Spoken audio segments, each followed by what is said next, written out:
Zara, how would you deal with guilt? It depends. Okay, so guilt is worse than blame. From guilt means a complete absence of self-worth. Guilt means that I don't see any light at the end of the tunnel.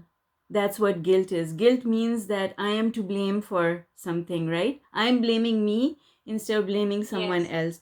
Blaming Someone yourself. else. So there's a difference. What I Yes. want you to understand is there's a difference between taking responsibility and blaming yourself. Taking responsibility for something means I understand I created it, and because I created it, I can also create the opposite of it. That's responsibility. Guilt means I created this, shame on me, I'm horrible, I should have known better, and I'm never going to be Yes. able to change it. That's what blame is. Uh-huh. Guilt is I will never be able to change it. People will always hold this against me, and who cares if people hold it against me or not? I will hold it against me. That's guilt. I Okay. can never forgive myself for this. That's guilt. Okay? But Okay. so there's an element in law of attraction, there's an element of responsibility. Oh my God, this is such a good question, Tasneem. I'm just going to write this down.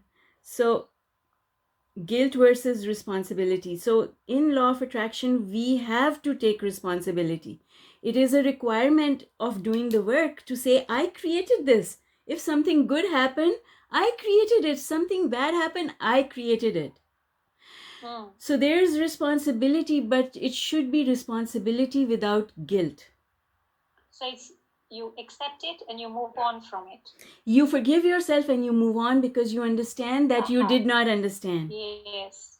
You Yes. forgive yourself by saying to Okay. yourself, I forgive myself because I I did. messed up and it's okay. It's okay because as much as I created it, with my now understanding, I can create so much more that's positive.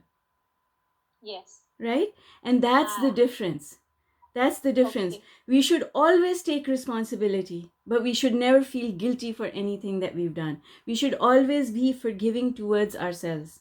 Because what is it to be truly unconditional? It is to be forgiving to everyone and everything, including ourselves. What is it to see ourselves through the eyes of Source?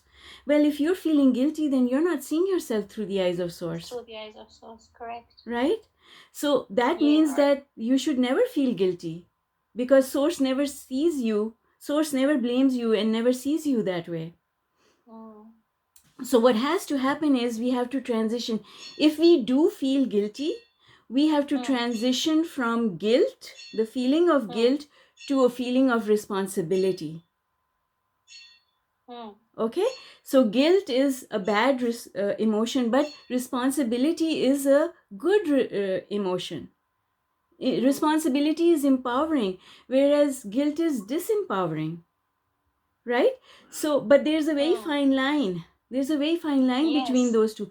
And that is the fine line between everything, because Abraham says that everything is on a stick, two sides of a stick. It's a perspective. The same thing has a positive perspective and a negative perspective. We choose where to put our attention. Guilt puts our attention here, and responsibility puts it over here. Yes. So it will probably start with guilt and blame, and then slowly it will come to responsibility. I mean, forgiving yourself. What comes Absolutely. first? Responsibility, and then forgiving yourself, and then letting it you go. Forgive yourself first, and then you accept the responsibility for what happened in the past and the responsibility for turning it around. You accept both types of responsibility. Correct. Right? That's a very powerful question. That is the reason a lot of people go into depression and stay there is because they can't find a way to forgive themselves. Yes, that is the most difficult thing. Exactly. One of the most difficult, challenging things. So how do you go up the emotional scale on this subject is by doing the 4-step process.